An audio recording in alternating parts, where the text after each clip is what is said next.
Can everybody hear okay? Because I'm really loud. All right, so this scene is Ainsley Faraday. She's our hotelier. She's just gotten her assignment, told to show up in Santa Fe. So she's just gotten on the plane. She's seated next to this other woman who's Greer Davis and traveling incognito. Her best friend, Ethan, has just rushed her onto a flight. She's had to get away from some very bad publicity, and I'm not going to spoil what that's about for you, but she's on the plane in first class next to Ainsley. Greer could tell 3A was stealing looks at her. She wondered if her disguise was working. After the jolt of electricity she experienced at their brief touch, she almost didn't care. 3A was tall, leggy, and gorgeous.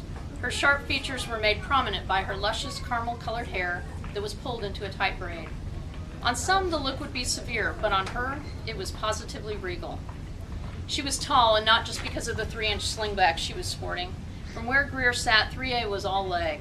Greer was willing to bet she booked in first class just for the extra room.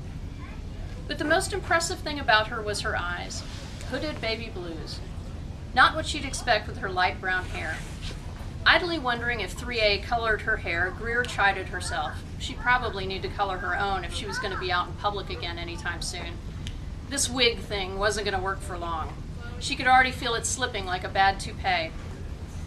Bless Ethan's heart. He hadn't had much time to work with his uncooperative subject. Maybe she could get her aunt to help when she got to the ranch. Even if she had the thought, she hoped that someone would be there. She hadn't called ahead, there hadn't been time. She didn't even know how she'd get to the house since it was a 90-minute drive from the airport. She didn't want to go through the pain of trying to rent a car with a mismatched ID. Assuming a new identity wasn't all it was cracked up to be. Where was the backroom document forger, ready to provide her with any documents she needed if the price was right? Y'all, there's a couple of seats up front. Hey, you.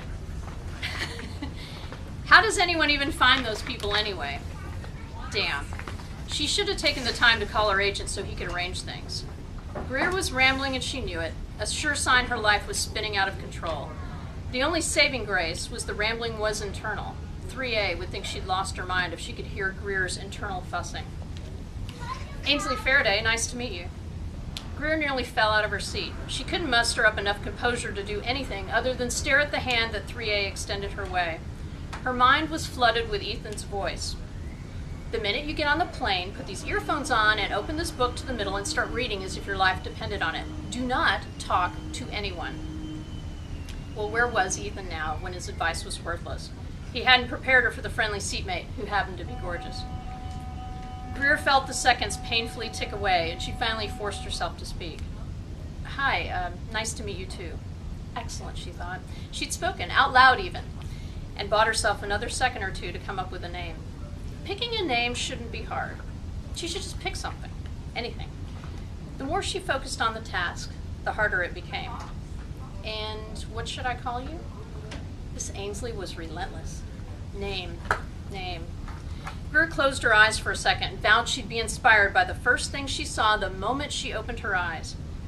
Her eyelids sprang wide and she stared straight ahead. Tray table. Safety card. Shit. Greer gathered the scattered pieces of her self-confidence and spoke. Tray card on. Hi, nice to meet you. She thrust a hand out and tried not to wince. Trey, that's an interesting name. It's a family name. Do you have a large family? Greer couldn't believe her mixed luck. When she boarded, all she wanted to do was get to the flight without making any waves. But here she was, seated next to a ravishing beauty who wanted to know more about her. Greer was at a loss, but she couldn't resist the magnetic pull of this woman. Should she stick with the facts or invent an entire persona? She could almost hear Ethan whispering into her ear. Keep it simple. Stick with the truth as much as possible. No, I'm an only child, but I'm very close to my aunt and uncle, and they have a daughter. She's my cousin. I've always felt like I had a bigger family than I really did. Shut up. Greer knew she was sharing too much information. Toss it back, she told herself. How about you? No, I have one sister. We're not close. Both my cousins were only children, so no cousins.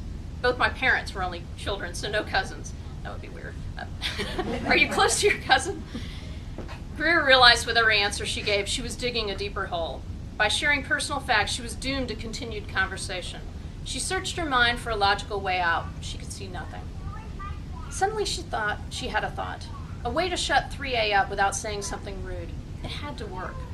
She leaned toward the window seat and pulled 3A, Ainsley something, as close as the molded plastic of the armrest would allow, and planted a kiss right on her lips. Ooh. Ooh. That was fun. You know, those rock stars, they're aggressive sorts.